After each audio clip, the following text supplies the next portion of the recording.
یہ امام حسین علیہ السلام کی لوگ دلیل مانتے ہیں، دلیل طلب کرتے ہیں۔ ارباب عزاداروں، یہ کوئی نئی بات نہیں ہے، یہ بڑا پرانا تیر ہے جو ہر سال اس سائیکل کر کے چلاتے ہیں، مگر وہ نشانے پر نہیں لگتا۔ لیکن ایک مرتبہ اگر کوئی ہم سے پکڑ کر کہتے بتائیے کہ عزاداری امام حسین میں ماتم کرنا کس آیت میں لکھا ہے، میں کسی مذہب کی توہین نہیں کرنا چاہتا، میں نے یہ بھی عرض کیا ہے کہ ہمارے برادران اہل سنت میں اکثریت لوگ ایسے ہیں جو امام حسین علیہ السلام کی عزاداری کرتے ہیں، امام حسین علیہ السلام سے محبت رکھتے ہیں، امام حسین علیہ السلام سے محبت کرتے ہیں۔ یہ کربلا پر 30 تعزیہ جو برادران اہل سنت کی آتی ہے، یہ محبت کی بھی دلیل ہے۔ اور توجہ چاہتا ہوں، میں شیعوں کی 2 تعزیہ پہنچتی ہے، باقی ساری تعزیہ جو وہاں پہنچ رہی ہے وہ برادران اہل سنت کی ہی تو ہے۔ یہ علامت ہی تو ہے محبت کی، یہ علامت کی دلیل ہی تو ہے کہ حسین کی محبت میں تعزیہ کو بنایا، تابوت کو لگایا، کربلا پہنچایا۔ لیکن ایک مرتبہ سوال مجھ سے یہ کر دیا جائے، آپ ماتم کو قرآن میں ڈھونڈتے ہو، آپ زلزلہ کو قرآن میں ڈھونڈتے ہو، ذرا یہ تو بتا دو کہ تراویح قرآن مجید کے کس بارے میں لکھی ہے، تحریات قرآن کی کس آیت میں بیان کیا گیا ہے، درود پاک جو آپ پڑھتے ہو کس آیت کا ترجمہ ہے۔ کوئی نہ بولے گا، حل یہ ہے غازی میاں کی مزار پر چادر چڑھانے میں دنیا دلیل طلب نہیں کرتی، لیکن حسین کی عزاداری کو برپا کرنے کے لیے دلیل طلب کر رہی ہے۔ غازی میاں کا میلہ نہیں لگا ہے اس بار، سارے لوگ غم میں مغموم تھے، میلہ نہیں لگ رہا ہے، چادر نہیں چڑھا پائیں گے۔ اللہ اکبر، غازی میاں کی مزار پر چادر نہ چڑھی تو اتنا افسوس ہو گیا۔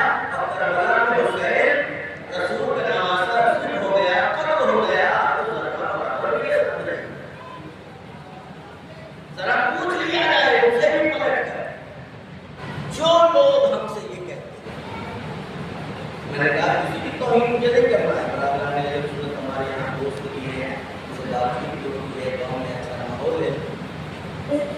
ایک صاحب نے کہا کہ آپ شیعہ حضرات تراویح نہیں پڑھتے، اس لیے کہ تراویح روزے کے فرض ہیں۔ کیا ہے؟ فرض ہیں۔ ہم نے کہا کہ ہم تراویح اس لیے نہیں پڑھتے، ہم نہیں چاہتے کہ ہمارے روزوں میں پر لگ جائے، اس لیے کہ روزوں میں اگر پر لگ جائیں گے تو روزہ ہو جائے گا۔ ہم روزے کو اڑانا نہیں چاہتے، روزے کو اپنے پاس رکھنا چاہتے ہیں تاکہ یہ روز قیامت ہماری شفاعت کے لیے کافی ہو، تاکہ ہماری شفاعت ہو۔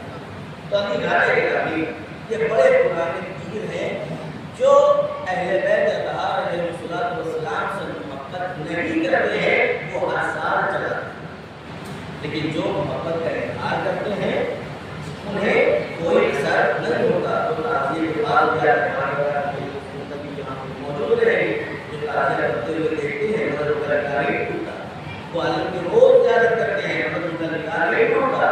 تو یہ ظرف کی بات ہے، کچھ لوگ اتنے اچھے ظرف کے مالک ہوتے ہیں کہ حسین سے محبت ہوتی ہے، اور کچھ لوگ ایسے ظرف کے مالک ہوتے ہیں کہ ان کے ظرف میں محبت علی سما نہیں پاتی۔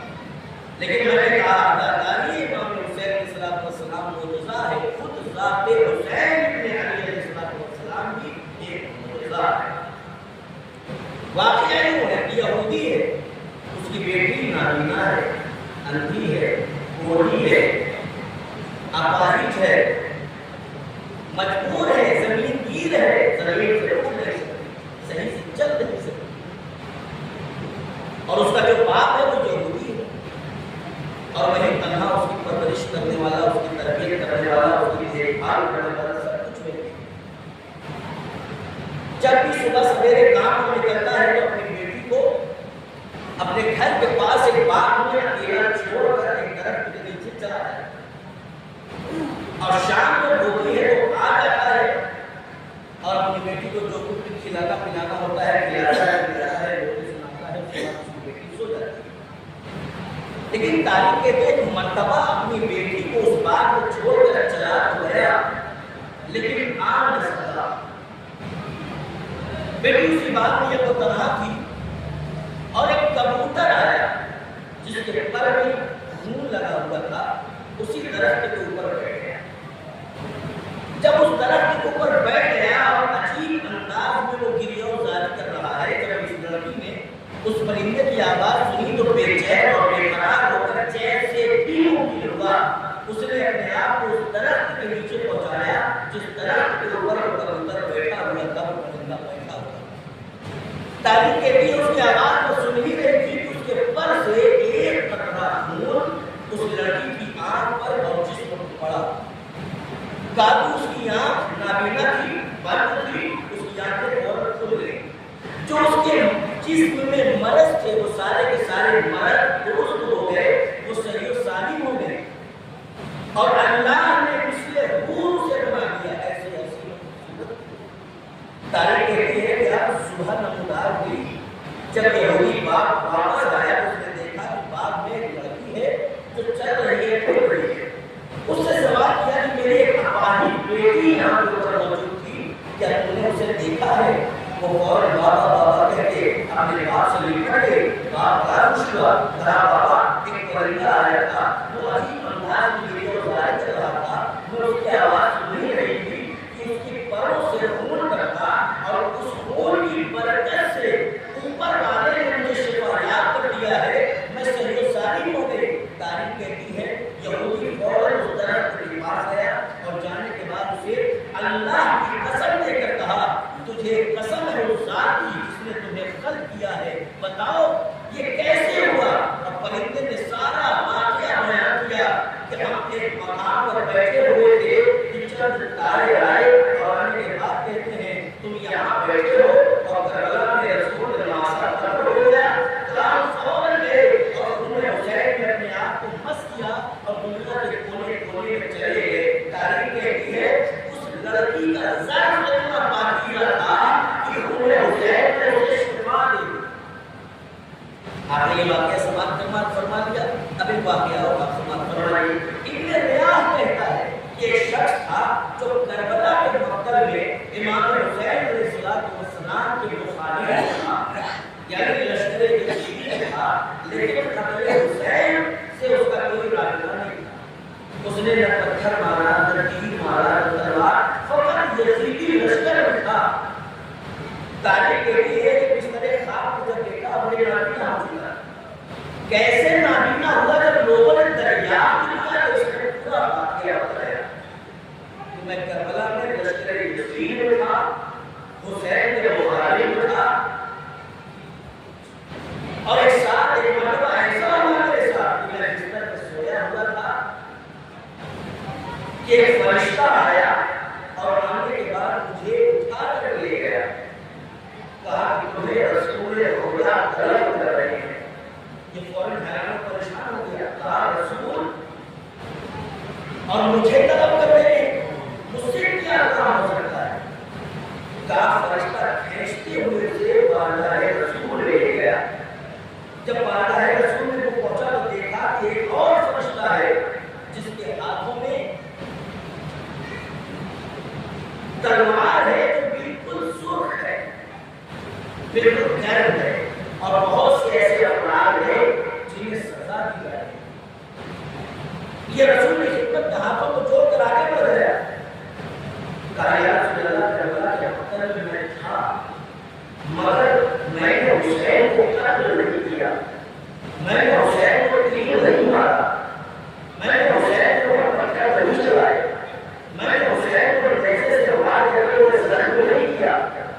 رسول نے فوراً کہا وہ بدبخت، تو نے حسین کو قتل نہیں کیا، میں جانتا ہوں، لیکن تم نے یزیدیوں کے لشکر میں رہ کر ان کی جماعت میں تعداد میں اضافہ نہیں کیا۔ اس کا مطلب یہ ہے کہ جو افراد ہمارے سماج میں رہ کر فقط نام حسین کو اپنی زبان سے ادا کر کے دشمنوں سے لیے رہتے ہیں، وہ بھی رسول کی نگاہ میں ایسے ہی شمار ہوں گے جیسے شخص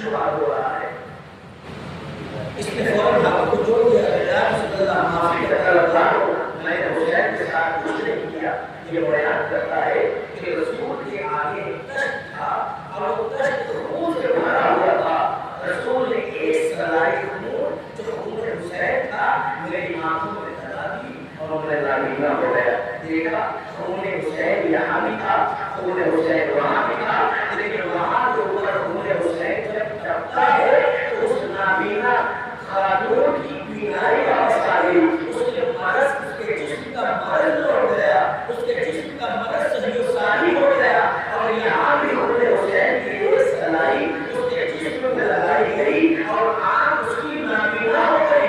یہ اثر کی بات ہے کہ عمر حسین میں تاثیر وہی ہے، لیکن جیسا زرد ہوتا ہے ویسی شفا ملتی ہے۔ اگر زرد میں محبت حسین کی گنجائش پائی جاتی ہے تو حسن و جمال ملتا ہے، اگر اس زرد میں محبت حسین نہیں پائی جاتی تو آنکھوں کی روشنی چلی جاتی ہے۔ اس بات کو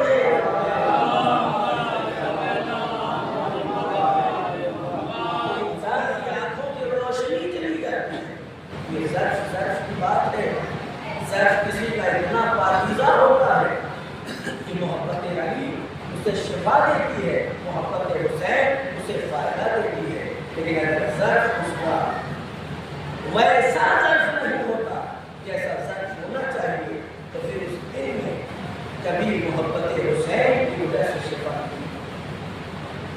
ابن زیاد جس نے سر حسین علیہ السلام کو اٹھایا تھا تو حسین کے سر کا ایک قطرہ خون جب اس کے زانوں پر گرا تو زانوں میں سوراخ اور ایسی بدبو پیدا ہوئی کہ مشکمبر کے ذریعے سے وہ اپنی بدبو کو دور کیا کرتا۔ حل یہ ہے کہ مالک اشتر کے بیٹے ابراہیم نے جب انہیں قتل کیا اور راتوں رات کسی نے ابن زیاد کے سر کو کاٹ دیا کہ پہچان میں نہ آئے کہ ابن زیاد کا لاشا کون ہے، تو ابراہیم ابن مالک اشتر نے اس کے پیر کی بدبو سے اسے پہچانا، یہی ہے۔ یہاں پہ خون حسین نہیں ہے، لیکن ظرف جیسا ظرف ہوتا ہے ویسے ہی کمال ہوتا ہے۔ بارش جب ہوتی ہے اگر وہ پھولوں کے اوپر پڑتی ہے تو خوشبو میں اضافہ ہوتا ہے، اگر کوڑے پر پڑتی ہے تو بدبو میں اضافہ ہوتا ہے۔ حسین ہمارے اولاد کے لیے شفا کی ذات ہے۔ حسین ابن علی کی ذات ہمارے گناہوں کو بخشنے کا ذریعہ ہے۔ حسین علیہ السلام کی ذات ہمیں اولاد کو کامیاب کرنے کی۔ اگر حسین ابن علی کی محبت ہمارے دل میں ہوگی تو پھر انسان کامیاب و کامران ہوگا، اور اگر حسین ابن علی کی ذات کی محبت ہمارے دل میں نہیں ہوگی تو پھر انسان سرخرو نہیں ہو سکتا۔ اب یاد رکھیے حسین ابن علی کی ذات وہ ذات ہے کہ جو اپنے چاہنے والوں کے لیے شفا ہے۔ کیسے؟ ایک اور واقعہ سنا، حسین ابن علی ہے جو اپنے چاہنے والوں کے ساتھ ہجوم میں چلے جا رہے ہیں اور ایسے علاقے سے جا رہے ہیں جہاں قصاب رہتے ہیں، جہاں کپڑے کرتے ہیں، بکریاں کرتی ہیں، گوشت رہتے ہیں۔ حسین علیہ السلام آگے آگے اپنے چاہنے والے پیچھے پیچھے۔ تاریخ کہتی ہے کہ فوراً پیچھے سے آواز آئی، مولا ٹھہر جائیے، اس لیے کہ قصاب نے اپنے ہاتھوں کو کاٹ دیا ہے۔ حسین ابن علی آگے آگے چل رہے تھے، قصاب نے حسین ابن علی کو دیکھا، گلے پہ چھری پھیرنے کے بجائے اپنے ہاتھوں کو اسے چھری پھیر دی، اور تاریخ کہتی ہے جیسے چھری ہاتھوں کو پھیری کسی نے پیچھے سے آواز دی، حسین ابن علی پلٹے اور پلٹنے کے بعد کہا اپنے ہاتھ کو دکھاؤ۔ اس نے اپنے ہاتھ کو دکھانے میں تاخیر کی، چھپا رہا ہے، لیکن جیسے مولا نے ہاتھ پکڑ کے کھینچ لیا، دیکھا ہاتھ جیسے پہلے تھا ویسے ہی آپ نہیں ہے، جیسے پہلے تھا ویسے آپ ہی ہے۔ مولا آپ آگے بڑھ رہے تھے تو آگے بڑھ جاتے، آپ پیچھے کیوں مڑے؟ اگر نہیں مولا آواز دے، ہم چاہنے والوں کو بتانا چاہتے ہیں کہ اے میرے چاہنے والوں، اگر محبت حسین میں تمہارے جسموں کا نقصان ہوتا ہے تو اس کی بھرپائی ہمارے حسین کی ضرورت ہے۔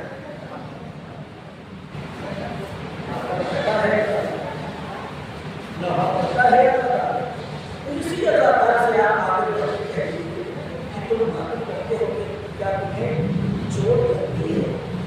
ہر اداکار کہے گا کہ ہم تو محبت حسین میں دونوں ہاتھوں کو پھیلا کے ماتم کرتے ہیں، لیکن ہمیں درد کا اظہار نہیں ہوتا، ہم ہمارے کے ماتم پہ چلتے ہیں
اور یہ جلوس یہ مجلس اسی گرداری کا حصہ ہے جس کو انجام دینے کے لیے ہم اور آپ یہاں آئے ہیں۔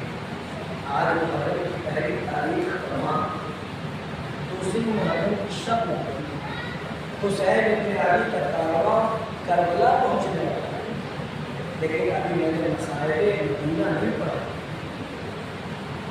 حسین ابن علی جب محسوس کیا کہ یزید حلال محمد کو حرام کر رہا ہے، حرام محمد کو حلال کر رہا ہے، تو حسین ابن علی نے ارادہ کر لیا کہ اب مدینہ رہنے کے قابل نہیں رہا، اب حسین کو مدینہ ترک کرنا پڑے گا۔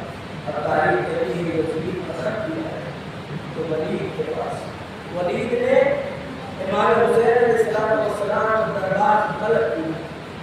جب ماجرائے زینب کو خبر لگی کہ میرا ماجرائے حسین دربار ولید میں جا رہا ہے تو فوراً علی اکبر کو آمادہ کیا، عباس کو آمادہ کیا، محمد کو آمادہ کیا، قاسم اکبر کو آمادہ کیا۔ حسین یہ بہن تمہیں اکیلے چلانے کا دے گی، تمہیں تنہا نہ چھوڑے گی، جاؤ بنی ہاشم کے شیروں حسین کو اپنے حصار میں لے کر جاؤ۔ کیا محبت ہے بہن کی بھائی سے، بھائی کو تنہا جانا گوارا نہیں کر رہی ہے، حسین کو اہل حرم کی بنی ہاشم کے حصار میں حلقے میں بھیجا۔ جب دربار قریب آیا تو بیعت کا مطالبہ کیا گیا، حسین نے سارے لوگوں کو باہر روک دیا، حسین خود دربار ولید میں چلے گئے۔ تاریخ کہتی ہے وہاں بیعت کا مطالبہ کیا گیا، وہاں مروان نے مشورہ بھی کیا کہ اگر حسین آج تمہارے ہاتھ سے نکل گئے تو پھر حسین کبھی تمہارے ہاتھ میں رہنے والی نہیں ہے، حسین کے سر تک ہدایت کر۔ جب حسین کی آواز بلند ہوئی تو عباس فوراً دربار کے اندر داخل ہو گئے۔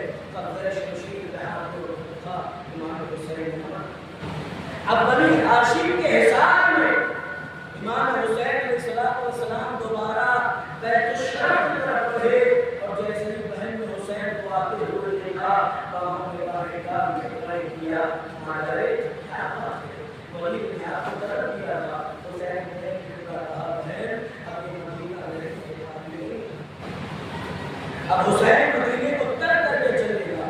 تاریخ کہتی ہے عبداللہ سے جناب زینب نے بھی مشورہ کیا اور اجازت دی، اس لیے کہ حسین مدینہ زینب نہیں لے پاتی۔ جناب زینب اور جناب امام حسین علیہ السلام کی محبت بڑی نمایاں ہے۔ حسین کے چہرے کی زیارت کرنے روز زینب آتی تھی، اور یہی زینب کی محل میں تھا۔ حسین کے چہرے کی زیارت روزانہ کرتی تھی، اجازت رکھی، اجازت ملی اور محمد کو ساتھ لیا، آمادہ ہے، تیار ہے۔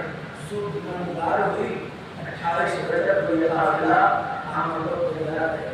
تاریخ کہتی ہے حسین علیہ السلام کی طرف سے محفل تیار تھی، پہلی محفل کو بلایا گیا۔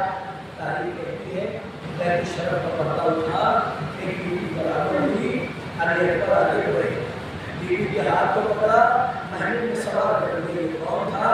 علی اکبر اور دوبارہ دوسری محفل کو بلایا گیا، بیت الشرف کا پردہ اٹھا، ایک بیوی برآمد ہوئی، جناب قاسم آگے بڑھے، ہاتھوں کو پکڑا، بیوی کو محفل پہ سوار کر دیا۔ راوی نے پڑھ کے آواز دی یہ کون بیوی تھی؟ کہا یہ قاسم امام پر پرواز کیا۔ ایک ایک بیوی کے لیے محفل آتی رہی، بیت الشرف کا پردہ اٹھتا رہا، بیویاں برآمد ہوتی رہی، بنی ہاشم کا کوئی نہ کوئی جوان آگے بڑھتا رہا، ہاتھوں کو پکڑتا رہا، محفل میں سوار کرتا رہا، لیکن اللہ ایک مرتبہ محفل کو دروازے پہ روکا گیا، بیت الشرف کا دروازہ کھلا، بیت الشرف سے پردہ اٹھا اور ایک بیوی برآمد ہوئی، ابھی تک تنہا علی اکبر آگے بڑھے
وعلیکم السلام.